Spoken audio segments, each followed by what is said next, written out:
abenshi yarabashubije. Yego. Abenshi yarabashubije. Abari bafite ikibazo cyo kutabyara yabahaye urubyaro. Yego. Abari batwita babona ko bitazashoboka, Imana yabahaye kubyara neza. Yego. Kandi ngo ni nayo igiye kubarerera.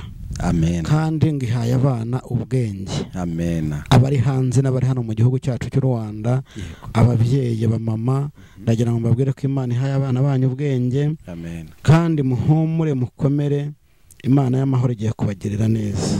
Kandi igiye kubambika imbaraga. Abasabye imbaraga z'amasengesho zo gusenga ko Imana yabagirira neza, Imana yambwiye ngo mbabwire ngo igiye kubaha imbaraga. Amen. Abari bari muri za karande, bari bafite za karande, Imana yambwiye ngo mbabwire ngo igiye kubakuraho karande. Amen. Ikindi kintu Imana yambwiye n'abantu batanzwe kuzimu, abantu bamaze iminsi baherezo ku byatubabaje byose. Yego. Igihugu cyacu cyarababaye, cyahuye na byinshi bibi, ariko Imana yambwiye ngo igiye gushyiraho iherezo. Yego. Igiye gushyiraho iherezo. Uko biri kose twaba turira uyu munsi, ariko baravangwa hari kurira kwararira umuntu ngo bwacya mu gitondo impundu zikavuga. Yego. Mbere nkure ikiganiro twagikoreye ahangaha hano kuri iki giti. Yego. Ndumva niho nagikoreye icyo gihe nanabaga za Nyamirambo. Ndabyibuka uwo munsi dukora ikiganiro ari nabwo Imana yanyerekaga ko kubijyanye n'iriya nzu y'inyubako yagombaga gushya mu mujyi wa Kigali. Yego. Imana irambwira ngo ntibizayikuraho gushya, ngo kandi abarimo Imana izabarengera ntacyo bazaba. Yego. Nzi neza rero ko abantu Imana yarabarengeye, nta n'abakomeretse, nta wagize ute, ariko icyagombaga kuba cyo cyarabaye. Ntabwo dushimishwa nuko cyabaye, kuko ngiye icyo nifuza nuko impanuro ibyiza bigasohora. Naho wavugiye umwuka w'abarangi n'umwuka mubi. Akenshi barabikubwira, hari abamuhamagara bambwira ati unsengere nanjye ndiho umwuka w'uburangi gutya. Niyo tuvuganye ariko tuvugana kuri telefone nabwo ndabikubwira, nkagusengera nkubwo ntiwagiye mu barangi, ati nagiyeyo nkagusengera. Niba rero Imana yambwiye ko igiye yabakuyeho umwuka mubi iri joro. Kamera naje ari Imana intumye. Yego. Ntabwo ari Imana yagutuma ngo ugenda umvugire, numara kuvuga ibyo uvuze yagutumye ngo yigaruke yisubire. Imana ubundi iyo watumwe n'Imana ibyo uvuze birasohora. Yego. Ariko itari Imana yagutumye, ari kwa kundi uhuruza ngo urashaka ko abantu bakubona, urashaka ko abantu babona kuri igitangaza, urashaka ko abantu babona ko mbese Imana yakwimitse. Oya, ntabwo ibyo ngibyo Imana bishaka. Tujye dutegereza, dusenge Imana idutume. Dusenge, tuyisabe imbabazi, tuyisabe gukiranuka muri byose, twature ibyaha byacu byose, hanyuma dusaba umwuka wera kugira ngo atuyobore. Abayoborwa n'umwuka rero ngo nibo bana b'Imana. Uhora witeka, nzi ko mu ijuru hataba umwijima, habaye umucyo uhora witeka. noneho ntacyo umubabaro untwaye, kuko nza wibagirirwa kwa Yesu. Nubwo ngifite kubabazwa mu isi, mu ijuru nta mubabaro n'urupfu. Imana izahanagura amarira, ayiwe izavanaho umubabaro wose. Imana yacu izahanagura amarira, izavanaho umubabaro wose. mubamama Imana izahana.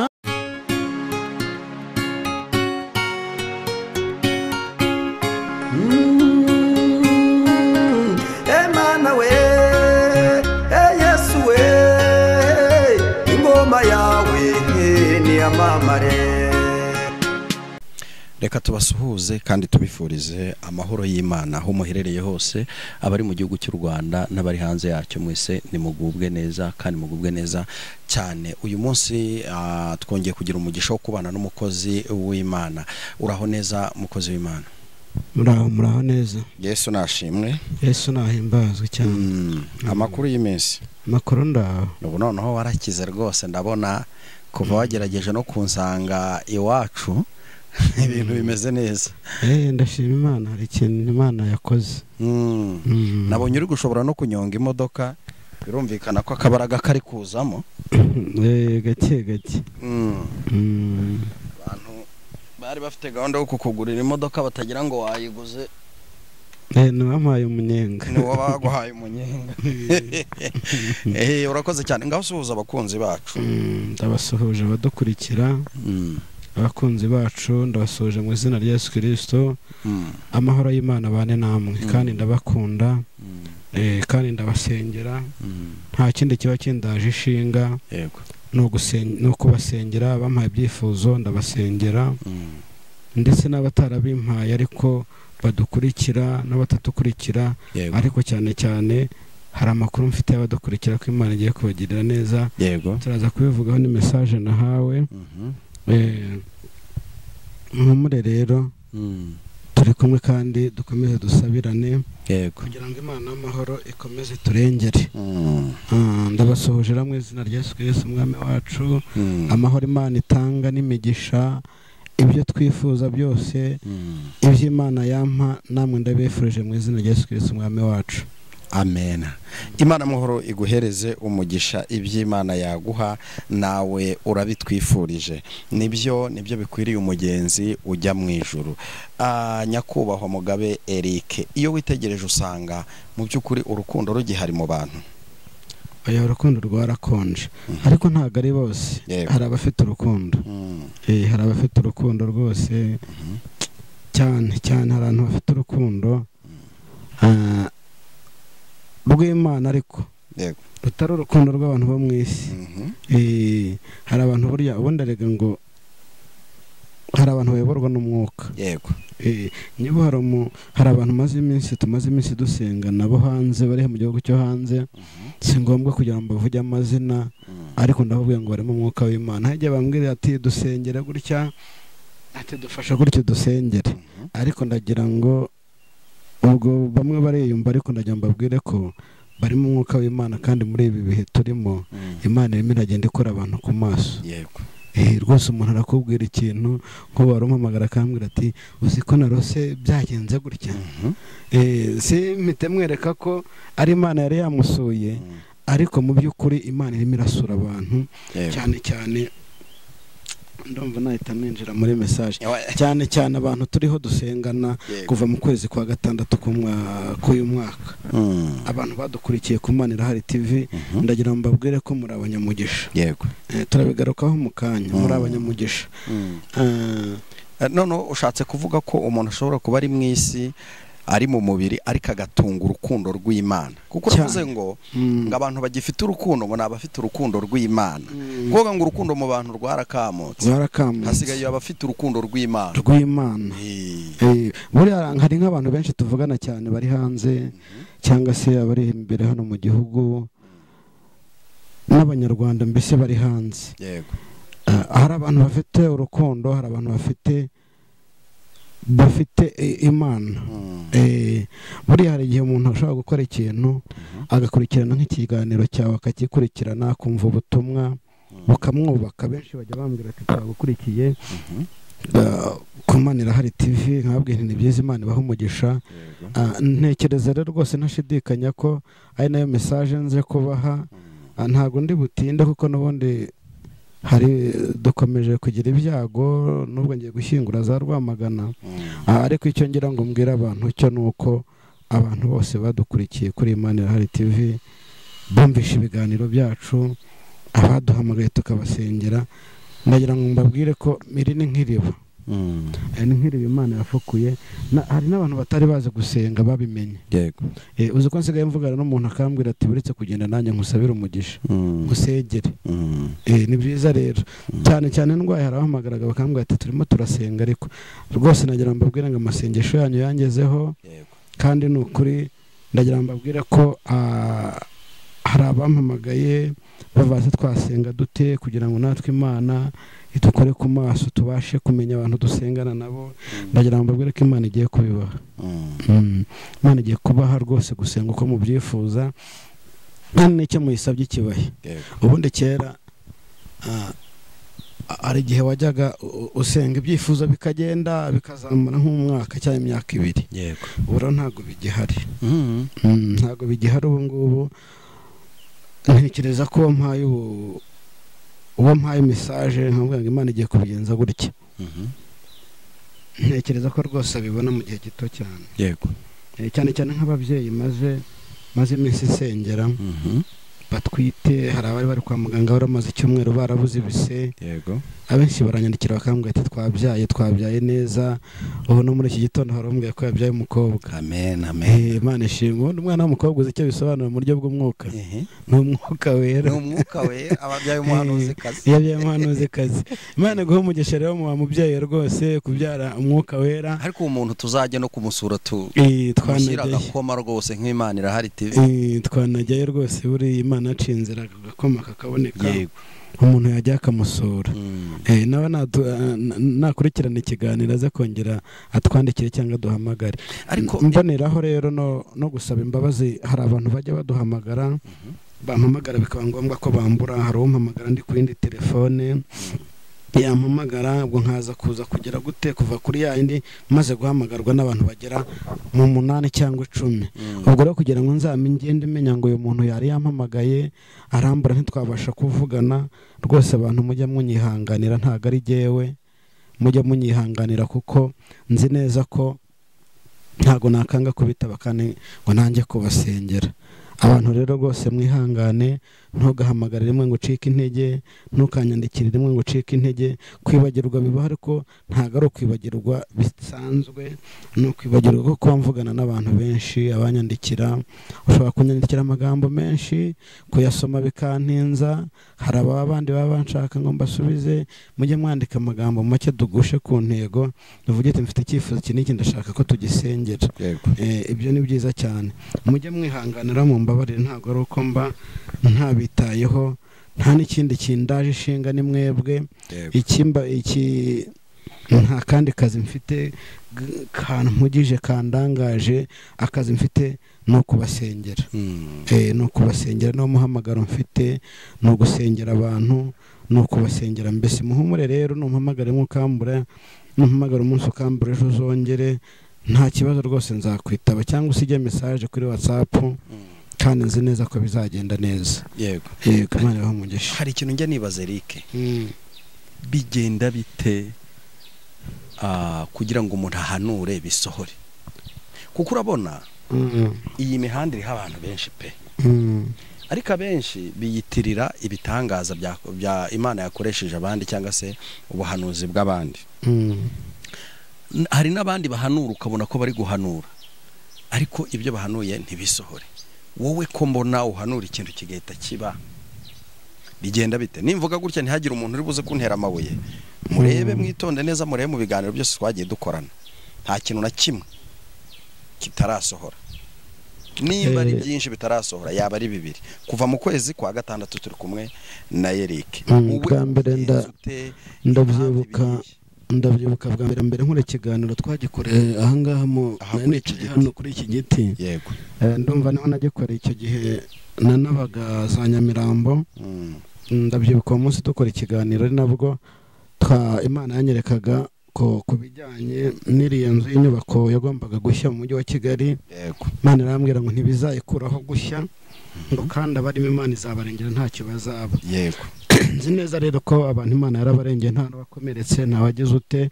Ariko icyagombaga kuba cyo cyarabaye. Ntago dushimishwa nuko cyabaye, kuko gihe icyo nifuza nuko mpanura ibyiza bigasohora. Naho wavuga ko hari umuntu uzwi agiye gupfa.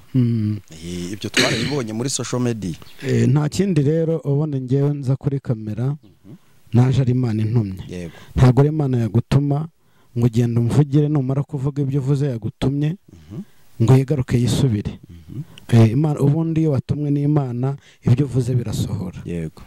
Ariko itari Imana yagutumye, ari kwa kundi uhuruza ngo urashaka ko abantu bakubona, urashaka ko abantu babona kuri igitangaza, urashaka ko abantu babona ko mbese Imana yakwimitse. Oya, ntabwo ibyo ngibyo Imana bishaka. Tujye dutegereza, dusenge Imana idutume. Dusenge, tuyisabe imbabazi, tuyisabe gukiranuka muri byose, twature ibyaha byacu byose, hanyuma dusaba umwuka wera kugira ngo atuyobore. Abayoborwa n'umwuka rero ngo nibo bana b'Imana. Iyo Imana igutumye rero ntago ikubeshya, iragutumye ibyo igutumye ikabisohoza. Abantu rwose bajya bumva ko barushaho kwegera Imana cyane, abantu barushaho kwegera Imana cyane, kandi abahanuzi bariho babeshya abantu rwose, babeshya ngo Imana iravuze itavuze, abo bagiye guhura n'akaga. Si ubwa mbere mbivuze, bagiye guhura n'akaga gakomeye cyane. Abantu rero babe maso kugira ngo bakomeze bishakira ubugingo, bishakira ubugingo. Njya nkunda kubwira abantu nkababwira ngo buriya waba ufite umugabo mwiza, waba ufite umugore mwiza, ariko ntabwo yaguhesha ubugingo. Buri wese agomba gusenga. Niba ufite umugabo udasenga, wowe senga, kuko umugabo ntabwo azaguhesha ubugingo. Niba ufite umugore udasenga, wowe senga, kuko umugore ntazaguhesha ubugingo. Kandi nkunda kubwira abantu bakumva ko ari bya bindi nkunda kubisubiramo nkavuga ngo umuserebanya hejuru y'inzu, kubera guhora hejuru y'inzu, izuba iyo rivuye ibati rigashyuha, iyo rishyushye noneho n'iyo inzu igiye gushya, umuserebanya urakomeza ukavuga ngo bihora bishyushye. Ubu hari abantu bazi ko mbese ari bya bindi abahanuzi bavuga, bahanura bikaza muri 2040 na 35. Oya, ntabwo ariko bimeze. Imana irashaka ko abantu bakizwa, Imana irashaka abantu bihana bagakizwa kugira ngo itugirire neza. Mube maso rero, kandi nzi neza ko Imana irimo kuvuga igasohoza. Imana ibahumugisha rero, kadukomeze. Turi hano kugira ngo duhereze abantu cyane cyane dusubize n'ibyifuzo byabo, ariko yenda ibyifuzo byabo byose ntabwo twabisubiza. Abantu bakunda kumpamagara bakambwira bati nyamuneka dukunda ukuntu Mugabe Eric aririmba, nimuzajya mukora ikiganiro ajya aririmba, kuko nabyo tubyizereramo tugafashwa ndetse cyane.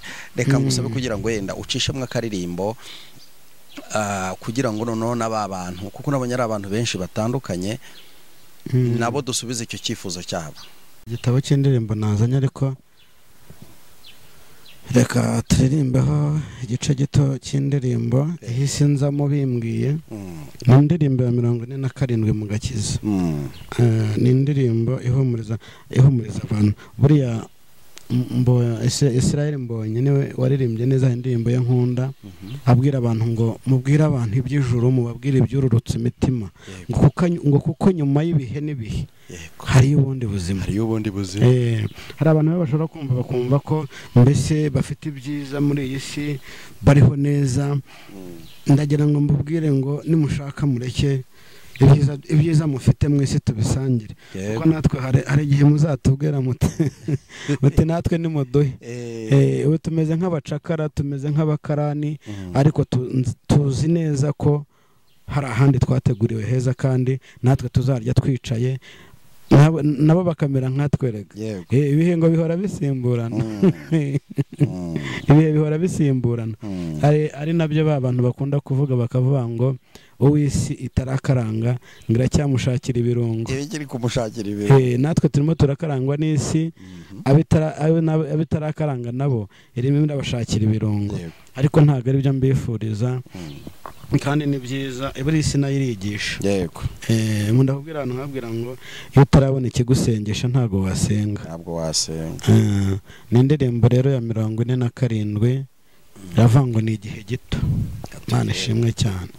Haleluya. Ni igihe giti ntambara igashira, ni igihe gito murabuga cyahwa, noneho nkarambika umutwe wanjye muri rwa rubavu rwa Yesu nkunda, mu ijuru ntihazagera ibyaha, nicyo gituma huzuye amahoro, mu ijuru ntihazagera ibyaha, oya we nicyo gituma huzuye amahoro, ni umubabaro n'uw'igihe gito, ijoro ijoro naryo ni iry'igihe gito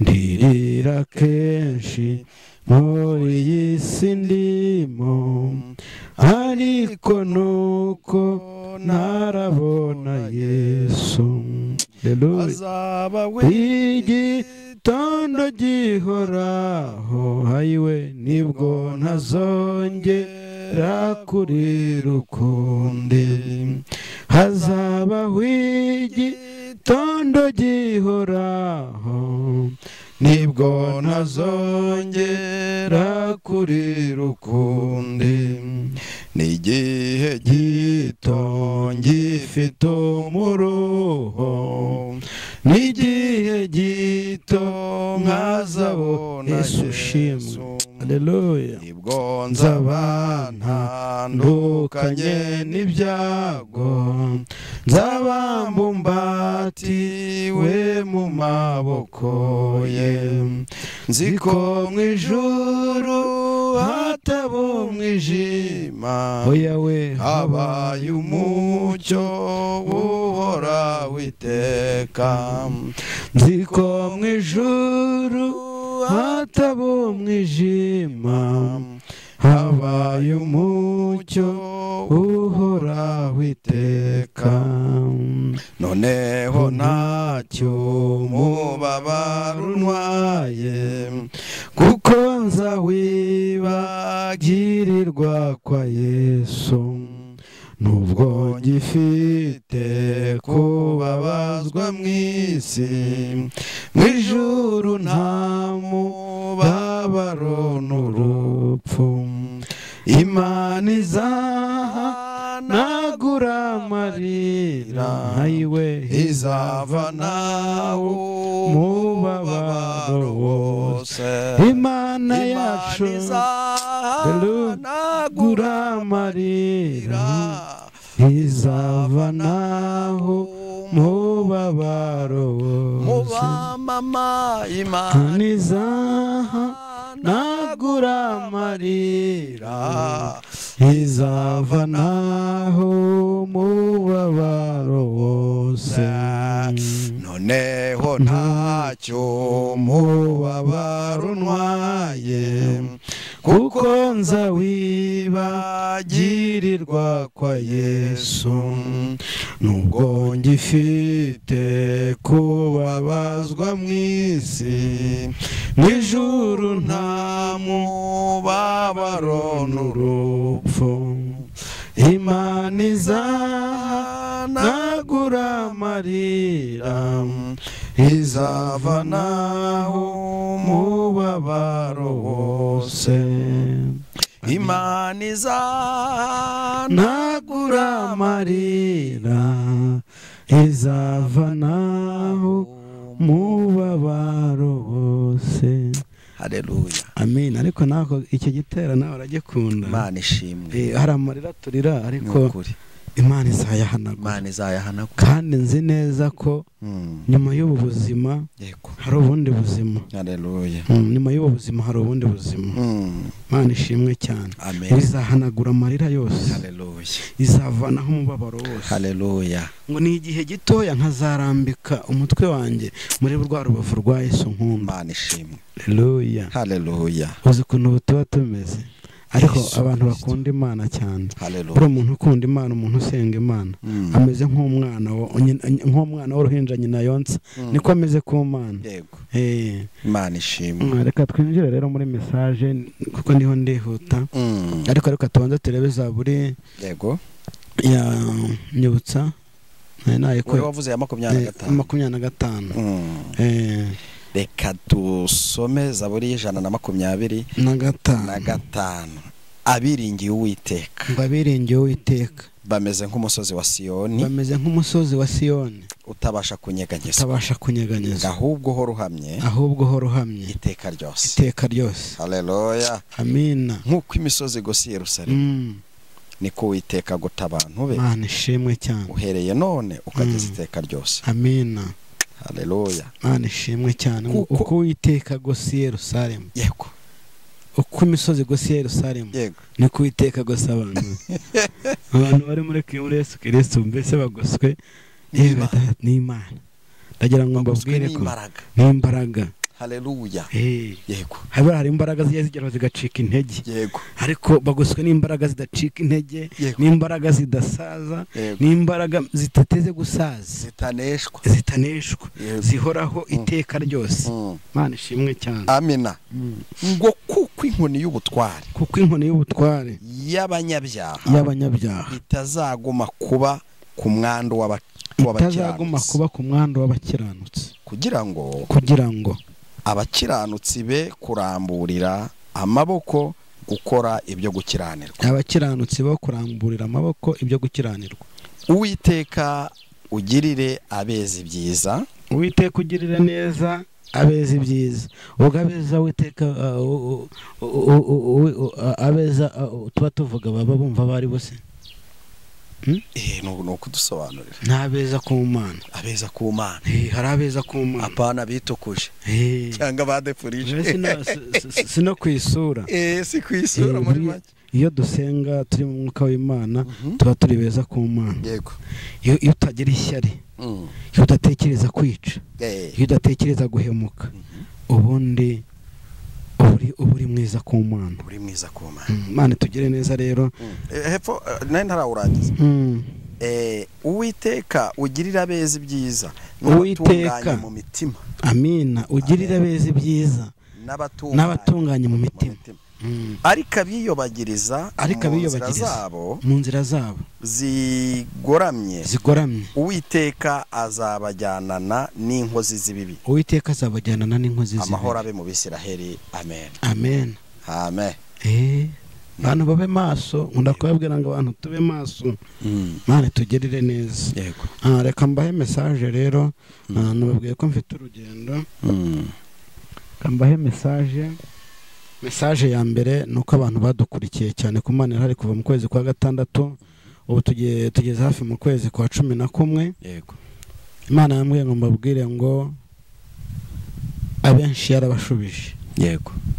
Abenshi yarabashubije. Abari bafite ikibazo cyo kutabyara yabahaye urubyaro. Yego. Abari batwite babona ko bitazashoboka, Imana yabahaye kubyara neza. Yego. Kandi ngo ni nayo igiye kubarerera. Amen. Kandi ngo ihaye abana ubwenge. Amen. Abari hanze n'abari hano mu gihugu cyacu cy'u Rwanda, ababyeyi bamama, ndagira ngo mbabwire ko Imana ihaye abana banyu ubwenge. Amen. Kandi muhumure mukomere, Imana y'amahoro igiye kubagirira neza. Kandi igiye kubambika imbaraga. Abasabye imbaraga z'amasengesho zo gusenga ko Imana yabagirira neza. Imana yambwiye ngo mbabwire ngo igiye kubaha imbaraga. Abari bari muri za karande, bari bafite za karande, Imana yambwiye ngo mbabwire ngo igiye kubakuraho karande. Ikindi kintu Imana yambwiye n'abantu batanzwe kuzimu. Abantu maze iminsi bahamagara ngo mbasengere. Rwose iri joro turiho kuri itariki ya 29 z'ukwa 10. Imana yansanze irambwira ngo mbabwire ngo igiye gushyiraho iherezo, irabakuraho babashyize. Imana yamwe mbabwire ngo igiye kubakuraho babashyize aho babatambye kuzimu. Kandi ngo muhumure, ni Imana ije kwiyerekana, ni Imana ije kwigaragaza, Imana ije kubikuraho. Ije gukuraho ibyo byose. Abagiye mu barangi, Imana yambwiye ngo mbabwire ngo batabizi. Icyo kintu Imana yagiye kibakuyeho. Abo nasengeye mwese rero badukurikiranye mwese, iyo ni message y'uko kwezi kwa 10 ku itariki 29. Ikindi kintu nabonye ngira ngo mbwira abakunzi bacu, buriya abenshi tuzi ko ijoro nta cyiza kibamo. Ariko iri joro Imana yanyeretse ikintu cyiza cyane ku gihugu cyacu cy'u Rwanda. Amen. Mana uzi ko ijoro ryamanutse rikamanuka neza, rikamanuka ryera. Nebonye ndimo nsenga saa 9 ndimo nsengera inshuti zanjye, bavandimwe banjye, ababyeyi nkunda, abapapa, papa, abana batoya, ndiho mbasengera ku byifuzo bampa. Nagiye kubona mbona, urabona kwa kundi hari ukuntu mu giturage bubaka ibyisharagati hejuru bagashyiraho shitingi, noneho hari ukuntu umuyaga ujya uzamura shitingi, noneho wamara kugenda ya shitingi ikongera ikamanuka gutya. nuko nguko nagiye kubona mbona ikirere cyo hejuru kiramanutse kiraje gitwikira igihugu cyacu cy'u Rwanda. Imana irambwira ngo ari abanyarwanda bari hanze n'abari mu gihugu ngo nimuhumure, Imana irabakunda kandi igiye kubakomeza. kandi ngo ikindi Imana ishimwe cyane, hari ibintu Imana igiye guhindura, hari ibintu Imana igiye guhindura, Imana igiye guhindura imitima y'abantu, Imana igiye kuturwanirira. Ndagira mbabwire ko Imana igiye kuturwanirira. Amen. Imana igiye kuturwanirira herezo ku byatubabaje byose. Igihugu cyacu cyarababaye, cyahuye na byinshi bibi, ariko Imana yambwiye ngo igiye gushyiraho iherezo, igiye gushyiraho iherezo. uko biri kose twaba turira uyu munsi, ariko baravangwa hari kurira kwararira umuntu ngo bwacya mu gitondo impundu zikavuga. Nukuri ndagira ngo mbwire abanyarwanda ngo nimukomere, turiho turasenga, kandi nukuri umuntu wumva ko ari bya bindi akamera nk'aba muserebanya ngo bihora bishyushye, ndagira ngo mubwire ko pe narekere, narekera asenge niba ashaka umugisha w'Imana, niba ashaka gutabarwa n'Imana, Imana igiye kudutabara. Murakoze, niyo message nari mfite isabaho umugisha. Yego, urakoze cyane.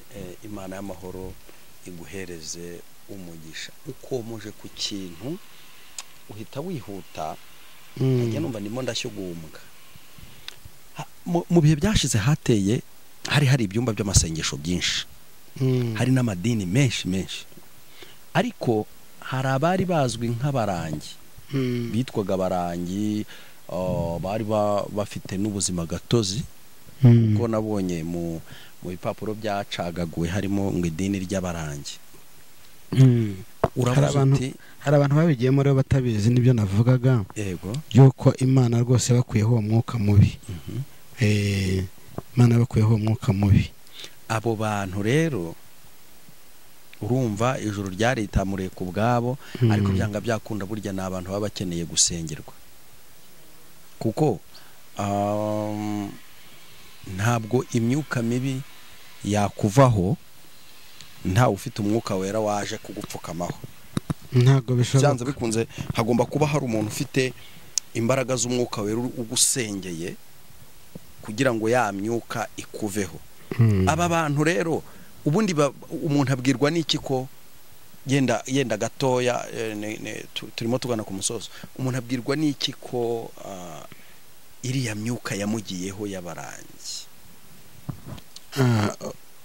Umuntu arabimenya kuko hari abantu basenga, uko biri kose baba barahuye n'abanyamasengesho bakababwira ati mwagiye mu barangi, bakabyatura. Kuko buriya nanjye iyo turi kumwe turimo dusengana ndakubwira ntatura wagiye mu barangi, kuko ni icyaha kibi cyane Imana yanga. Kubibona ahantu hamwe wari uri mu materaniro. Umwuka w'abarangi n'umwuka mubi. Akenshi barabikubwira, hari abamagara bambwira ati unsengere nanjye ndeho umwuka w'uburangi gutya. Niyo tuvuganye ariko tuvugana kuri telefone nabwo ndabikubwira, nkagusengera nkubwira ntiwagiye mu barangi, ati nagiyeyo nkagusengera. Niba rero Imana yambwiye ko igiye yabakuyeho umwuka mubi iri joro. Ubwo n'abandi nabo biyumvamo ko bashobora kuba hari icyo batakaje, kuko bari abantu biragoye no kubatahura, bavuga mu ndimi nk'abandi, bagahanura nk'abandi, ariko uzumva hari ubwenge bwagiye, cyangwa se uzumva hari ukuntu imitekerereze yawe yamaze guhinduka. N'amavuta yo gusenga ntubukiyabona, ujya gusenga ukumva isengesho ridashobora kurenga ikirere ngo ritobore rigereyo. Mu minsi yashize twakoranye ikiganiro uvuga ku babyeyi batwite b'abarundi, bakomeje kumbaza ati se nabari mu gihugu cy'u Burundi, n'abarundi bari ku isi hose ngo bimeze bite?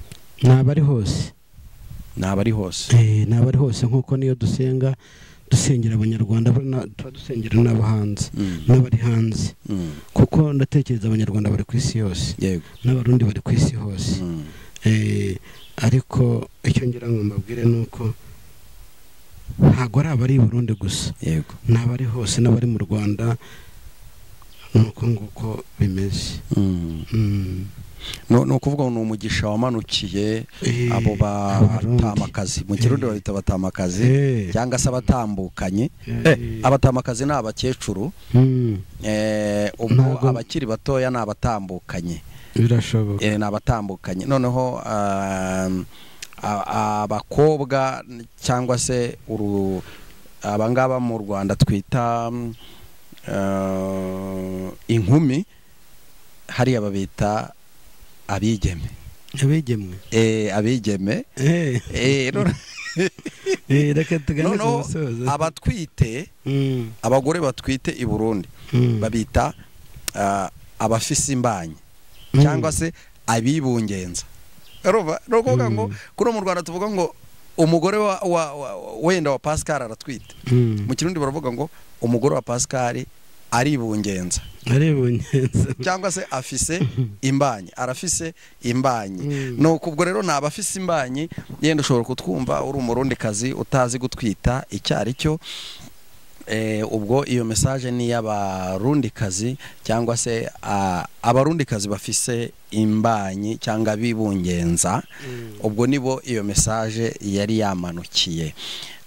Urakoze, reka tugushimire kubw'umwanya wawe waduhaye, nubwo wari uri mu rugendo ugenda, ariko nanone twatangiye ikiganiro uyu munsi tudasenze. Reka musabe kugira ngo udusengere, ariko cyane cyane abo bafise imbanyi nabo ujye ukomeza ubashyira imbere y'Imana, kuko bagaragaje ko hari ukuntu inda ziri kujya zivamo cyangwa se bakabyara abana batagihumeka umwuka w'abazima.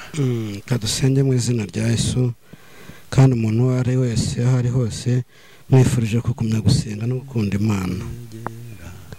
Mana nziza, Imana yacu, Imana idukunda, Imana iturebera aho tutabasha kureba, Imana iturwanirira aho tutagomba kwirwanirira. Uri Imana ishoboye byose, uri Imana irinda Abanyarwanda, ikarinda Abanyarwandakazi, uri Imana irinda amahanga, uri Imana ihagarika mwami bitagomba guhagarara ariko wowe ukabihagarika. Mu izina rya Yesu Kristo tugisenga, turatatanya inama zose zikuzimu. Mu izina rya Yesu Kristo duhagaze mu kwizera, jambo rya ryarambwiye ngo nzasabira umugisha bazawubona. Mwami igihugu cyacu gisabiye umugisha, mwami Abanyarwanda n'Abanyarwandakazi mbasabiye umugisha, Abarundi mbasabiye umugisha. Mu izina rya Yesu Kristo rero turakwinginze ngo duhagarareho, utugirire neza, tukugiraho umugisha, ngahororokera kubana natwe, utugirire neza, twambike imbaraga muri byose, abagisenga, abacitse, abo bose komeza kuduha imbaraga zo kuvuga ijambo ryawe, komeza kudukora ku maso cyane, komeza kuduha umwuka wera, kugira ngo ukomeze databuja kutugira neza, tukugiraho umugisha. Urakoze rero kuko uri Imana yumva, uri Imana ikora, uri Imana igiye kudukorera ibyiza. Urakoze rero kuko byumvishije, turasenze kandi turizeye mu izina rya Yesu Kristo, amen. Reka tugushimire kandi tugubwire ngo Imana iguhereze umugisha. Watambutsa nimero ya telefone kugira ngo wakwifuza gusengana nawe cyangwa se kuvugana nawe cyangwa no kukugisha inama abe yakubona mu buryo bworoshye. Nimero yanjye ni 0782 9 6 9 iyo niyo nimero yanjye. Bakuri WhatsApp wanyandikira, wampamagara, ubonye ntayifashe ntuzacika intege, wakongera kukongera telefone. Ibyo urumva zose niko mpamagarwa, imbanyi imwe mbanyivugiraho, ntago byoroshye. Yego, ntago byoroshye rero, ariko no gusenga, mureke dusenga Imana kandi nzi ko hari ikintu Imana igiye kudukorera. Murakoze, ndabakunda. Imana amahoro ibampera umugisha mwinshi, ibyo mwifuza byose mubonere mu mwami wacu Yesu Kristo. Amen. Amen.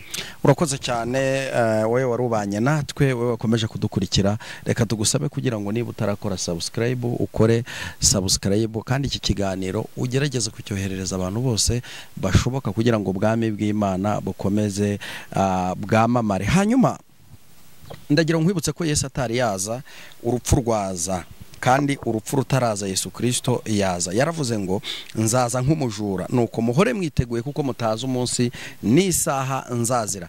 Ngo yaba nyir'urugo yamenyaga igihe umujura yaziye ntiyagasinziriye, yakabaye maso ndetse akarinda inzu ye kugira ngo umujura atayipfumura. Bityo rero abantu benshi bari kurangara, abantu bari kujya mu bidafite agaciro, abantu bari kujya mu bitahesheje Imana icyubahiro. Ariko umuhanga wo gusenga, iki nicyo gihe cyo gusenga. Igihe benshi bari kuvuga ko gusenga ntacyo bimaze, guhanura ntacyo bivuze, kugira gute, igihe abantu bari gukritika umurimo w'Imana, abandi bamaze gucika intege ubona bari kugwa, we naba ari cyo gihe umunyabugingo, nicyo gihe cyo gutera intambwe ukigira imbere, kandi Kristo azagufata ukuboko abane nawe mu bihe byose. Murakoze cyane. Shalom.